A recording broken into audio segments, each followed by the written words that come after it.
Bon les gars, aujourd'hui on va voir un peu comment organiser ces séances PEC. En tout cas, je vais vous montrer comment j'organise la mienne, quelles sont un peu les idées de réflexion derrière la programmation et aussi les erreurs à éviter que j'ai pu voir avec mes coachés ou simplement que j'ai pu faire aussi par le passé et qui m'ont coûté pas mal de gains parce que les PEC c'est pas une zone qui est forcément évidente à développer. C'est comme les triceps ou quoi, où bon, tu peux y aller, on va dire, un peu comme un bourrin, espérer que ça marche et faire en sorte que ça marche. Là, il faut quand même un peu plus de discernement dans le choix des exercices, de la technique et dans l'enchaînement des exercices.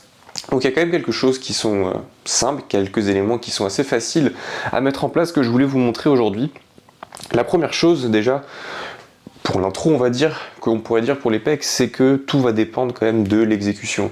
Ça fait partie des muscles où si on n'a pas certaines cases qui sont cochées pour l'exécution, ce sera très difficile de pouvoir les recruter efficacement. Donc avant même de parler, on va dire, du choix des exercices, toujours faire attention de s'assurer qu'on peut répondre à la question est-ce que mes pecs sont toujours le facteur limitant sur les exos? Et je pense que vous seriez surpris à quel point la réponse est non pour la plupart des exos. Donc, pour la séance que je fais simplement 2 fois par semaine. Alors déjà, pourquoi je fais la même séance 2 fois par semaine? Simplement parce que j'ai pas forcément accès pour le moment à des machines qui sont forcément les meilleures. Et du coup, je préfère avoir des mouvements qui sont un peu redondants sur la semaine, mais m'assurer que ces mouvements-là soient vraiment, on va dire, les meilleurs possibles pour cibler les pecs. Le premier choix, c'est là où c'est le plus classique et c'est là où il n'y a pas vraiment de différence, en tout cas sur le choix de l'exercice. Développer incliné à la Smith, cibler l'ensemble du pec avec une priorité sur le haut des pecs tout simplement. La seule petite aparté dont je voulais parler ici pour le haut des pecs, c'est que c'est pas que l'inclinaison qui va dicter si vous utilisez plus le haut, le milieu ou le bas des pecs, mais beaucoup la trajectoire de votre bras. Grosso modo, pour cibler le haut des pecs, on va vouloir avoir une trajectoire du bras où on a ici le coude qui va partir d'assez proche du corps, à peu près à ce niveau-là, et qui va remonter vers le haut. Donc si vous faites du développé incliné à la Smith comme ça, au final on se retrouve presque plus sur un pattern qui va nous permettre de travailler l'ensemble du pec et qui va être plus en fait finalement comme un développé couché. Donc si vous voulez faire du développé incliné, toujours juste s'assurer que on a ce mouvement au niveau du bras. Ici avec une forme un peu en diagonale si on pourrait dire pour pas compliquer les choses, c'est la première chose. On pourrait choisir différentes machines de poussée pour commencer cette séance-là. Si vous avez accès à une bonne machine convergente, ça peut être intéressant.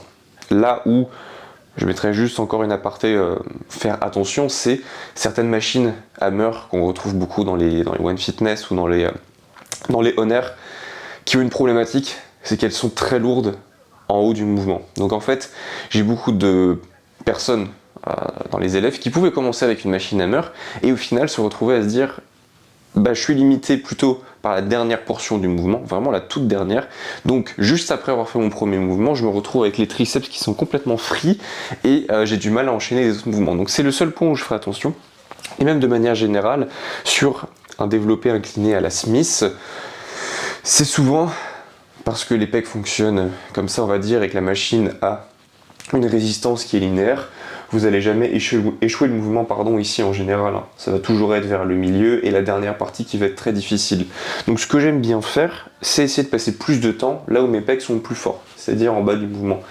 Le fait de rajouter une pause en bas du mouvement, déjà ça évite d'avoir cette espèce d'inertie ou de rebond potentiel en bas. Ça permet de s'assurer de garder une tension constante au niveau des pecs et d'accumuler, on va dire, un peu plus de temps, un peu plus de fatigue au moment où les pecs sont le plus forts. Et la deuxième chose en parallèle de ça, c'est de se dire ok, j'ai pas envie que mes triceps soient free dès le début de ma séance et à partir de ce mouvement-là. Donc qu'est-ce que je peux faire pour ça? Simplement me concentrer sur les 2 premiers tiers du mouvement. Ça permet de facilement garder la position idéale pour travailler les pecs, les épaules vers l'arrière, le sternum sorti, parce que c'est souvent vers la phase en haut où on peut avoir cette problématique-là, des épaules qui partent vers l'avant, et d'essayer de faciliter le fait que les pecs soient le facteur limitant. Moi, juste le fait de changer l'exécution à ce niveau-là, ça a permis de passer d'un mouvement où je sens juste que j'arrive plus à pousser, mais c'est pas forcément les pecs qui me limitent, à vraiment les pecs qui limitent. La deuxième chose, donc le deuxième exercice en tout cas, alors une chose on va dire, le deuxième exercice de ma séance ça va être plutôt des pec fly. Et ça ça c'est quelque chose qui a fait pas mal de différence et je pense dont beaucoup de gens peuvent bénéficier, c'est qu'on se retrouve avec un deuxième mouvement qui n'engage pas les triceps. Ce qui fait que on peut avoir un deuxième mouvement qui continue de créer de la fatigue sur les pecs, mais sans avoir cet aspect triceps qui peut à nouveau soit déjà être limité par le premier mouvement si vous faites un mouvement complet, on va dire, sans aller jusqu'en bas un peu comme un bourrin. Du coup, on repasse sur un deuxième mouvement, ou si ça a été le cas sur le premier en tout cas, vous êtes un peu cuit les triceps vont pouvoir récupérer avant le troisième mouvement qui va pouvoir être à nouveau un mouvement de poussée. Donc juste le fait de faire ça, ça permet d'avoir une séance où on peut passer potentiellement des triceps ou même de l'avant de l'épaule qui peut être limitant, à vraiment beaucoup plus déjà de focus sur les pecs et vraiment accumuler beaucoup plus de fatigue et de tension sur les pecs. Donc déjà ça facilite les choses.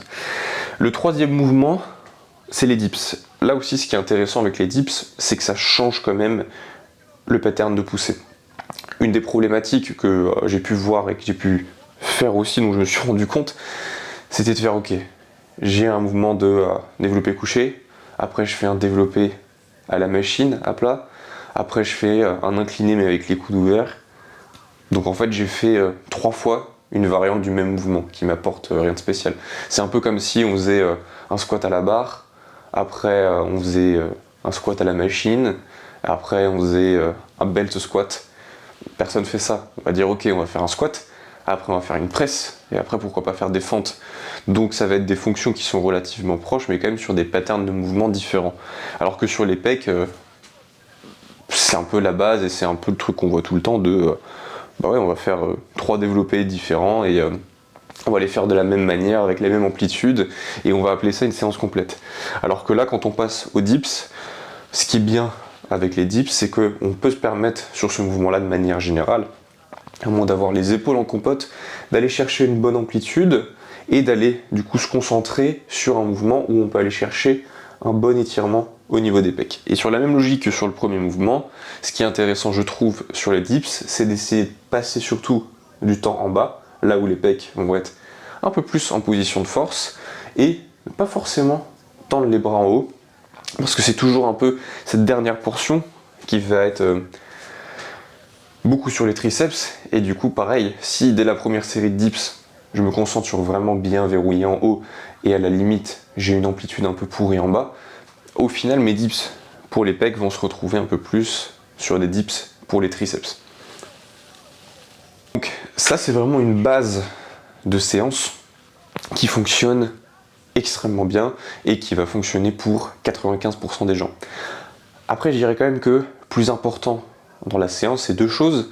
C'est première chose, qu'on puisse mettre les pecs comme facteur limitant sur les exercices et sur la séance de manière globale. Et la deuxième chose, ça va être sur l'adhérence. On pourrait avoir des choix différents, on pourrait même avoir les pec fly, admettons, en premier mouvement. Est-ce que ça changerait drastiquement les résultats? Je suis pas sûr. Par contre, dans tous les cas, si vous vous obligez à faire une séance que vous avez trouvée, mais que vous n'aimez pas cette séance, là ça fonctionnera pas.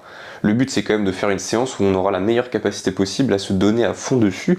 Donc pour ça, si vous adhérez pas à la séance et que la séance ne vous plaît pas, sur le long terme ça apportera beaucoup moins de résultats que peut-être une séance sur le papier un peu moins optimale, mais au final qui vous permettra vraiment d'attaquer chaque exercice avec la niaque, avec de la hargne, et là vous aurez vraiment envie de vous dépasser à chaque exercice, et c'est ça qui va compter au final.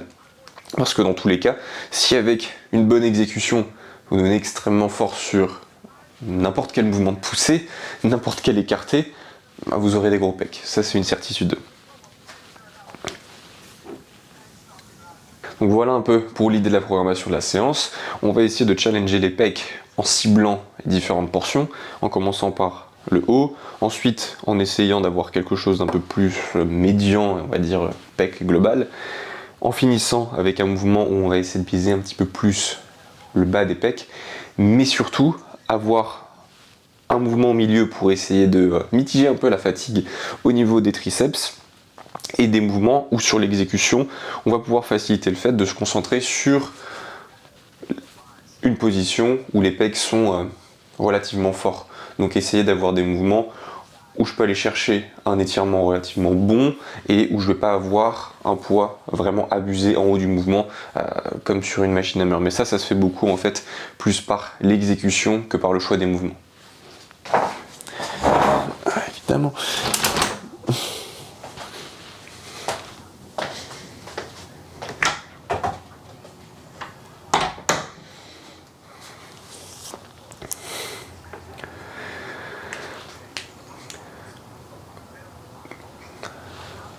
J'espère que ça peut te donner des pistes pour après faire en sorte d'améliorer ta séance ou d'organiser tes exercices.